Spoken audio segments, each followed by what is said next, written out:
Welcome to Dead Man Talking. Tonight's story is a chilling reminder of what lurks in the shadows of our national forests, and simply is entitled Bigfoot. Without further ado, let's get straight into that.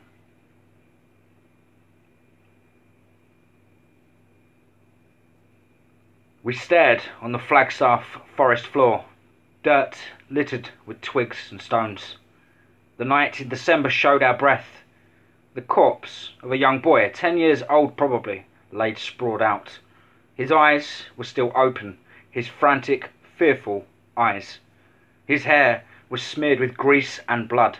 His lower torso was wide open, body parts spilling out everywhere. A pool of blood underneath. All of it was rotten. Fucking hell, I murmured. This is the fourth one tonight. How many stomachs does Bigfoot have? The rest of my police buddies stared at the carnage. There were 6 of us. Me, being Cole, James, Kevin, Lucas, Zach and Brett. We all knew each other well. We had been childhood friends. Huh, Zach wondered. You know, respect to the kid and all, but I'm noticing something. He bent down. All of these guys were killed the same way. The thing that killed them just mauled their stomachs with its teeth and ate the insides. He shuddered. We all stood for a bit. I was beginning to think that catching Bigfoot might prove my worst challenging task. Very well, my last one too. I didn't want to die. Young, at 28, along with my friends. I wanted to work until retirement. Have kids, then watch them have grandkids. Wanted to buy them things, love them. No way I was going to let a little shit like Bigfoot take that away from me. Well, I think we should head back to the station, I said. I looked at the full moon. Soon.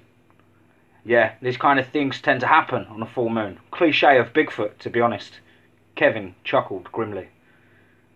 We all walked back towards our cars. We had 3 that transported each other. I rode with Brett, Zach with Lucas, and James with Kevin. Our boots cracked branches and softly crunched the dirt. We found the cars on the gravel road. I hopped in my car, and Brett hopped in too. My keys jingled as I put them in, then turned. I spoke in my walkie-talkie. All right, let's head back. Over. We headed out. Behind us, dust was shot into the air, illuminated by the headlights behind us. Trees made a canopy over our cars. Brett turned the radio on and cycled through until he found the jazz station. He went on his phone. Hey Brett, I said. I was just wondering, what do you think about all of this? I asked. Do you think Bigfoot's behind this, or is it just another hoax? He put his lips out with thought and scratched his chin. Well, I think it's Bigfoot. Don't think any other animal could have done this. These murders have a strange sense to them. It doesn't feel right. And if you ask me, Brett was cut off. A furry blur ran across the road. I stopped, and everyone else did too. Without a word, we all jumped out and turned on our flashlights. We had a Bigfoot to catch.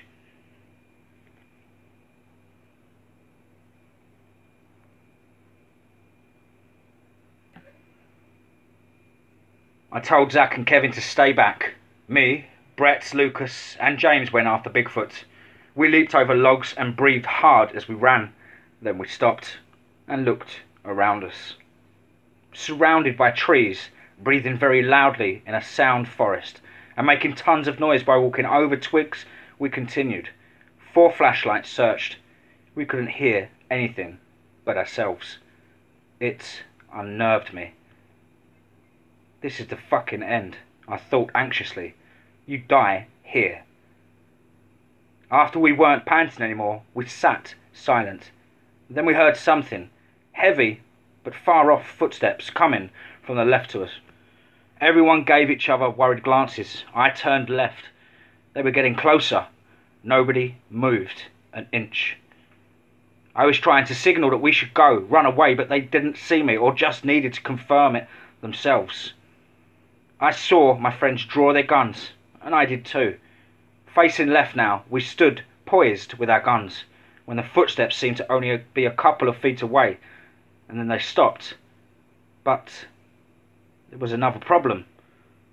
Our left was obstructed by trees and bushes 8 feet tall and really wide. Our guns were pointed there, and we waited.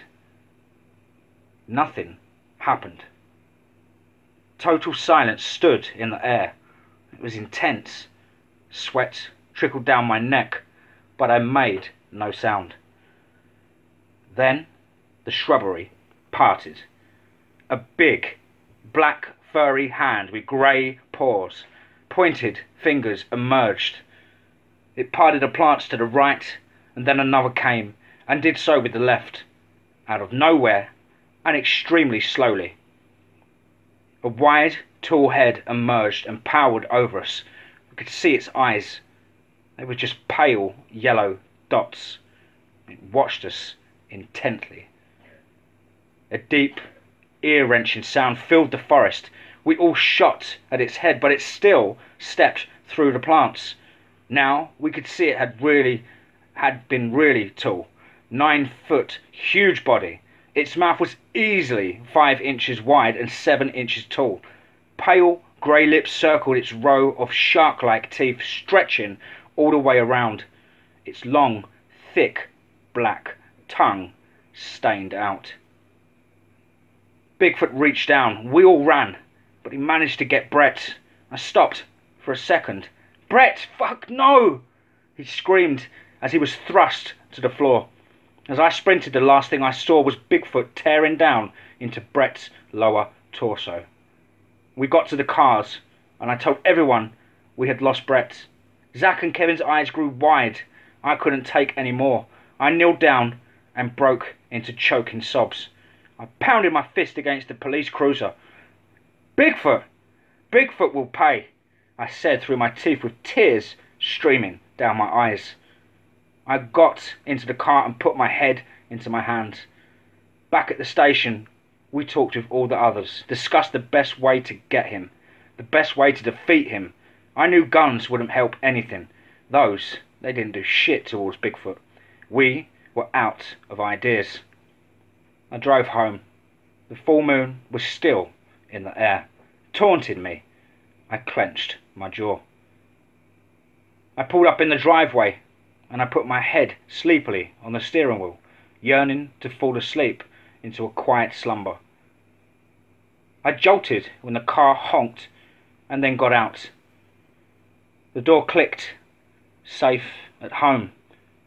Although it didn't exactly help, my home was in the woods. I usually wasn't afraid of Bigfoot paying me a visit. I shuffled into the bathroom and looked at myself in the mirror. My reflection stared at me with red, bloodshot eyes. I needed some beer and a cigarette. The pressure was getting to me. I got both of those things and went out onto my back porch. I took a long drag. This day marked the time when exactly a year ago my wife went out for a walk in those woods, and I never saw her again. Another long drag of my cigarette, and then I looked at my cigarettes. I washed down the smoke with some beer and fell asleep.